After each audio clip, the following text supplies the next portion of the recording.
ရှာရောင်လွှမ်းလှပန်းပြီးပြန်တင်လာသူကောင်းဖြစ်ပြီတင်မြူးတင်စွာအလှသွေးမှု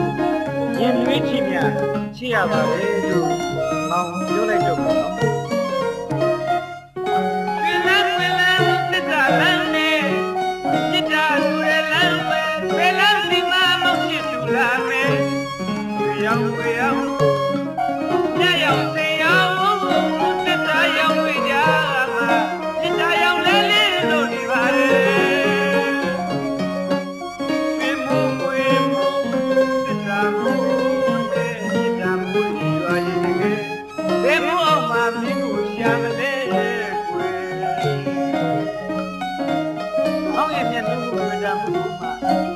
ရောက်လာတယ်မေးရတော့ရွှေရောင်ငွေရောင်စိတ်ရောင်သိစမ်းတဲ့မြစ်တာကလွယ်လွယ်ချင်းစမှာမင်းကဝင့်နေနေနေဆိုတော့သစ္စာမိုးမြစ်တာမိုးရွှေမိုးငွေမိုးတွေနဲ့တွေ့သွားပြီးပါရှိရဲ့ကဲဘယ်မိုးအောက်ကရွှေလက်နဲ့ပေါ်ရမှာလား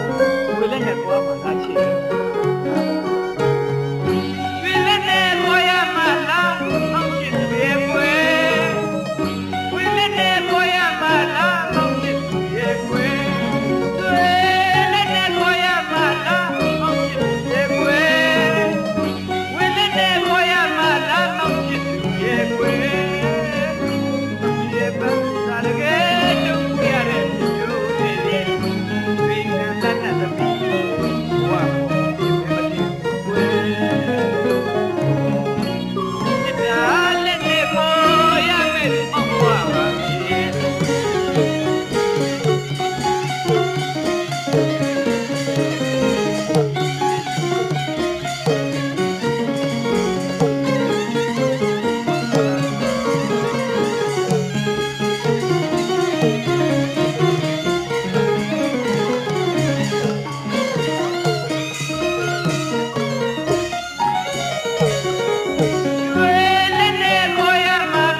မောင်ကလည်း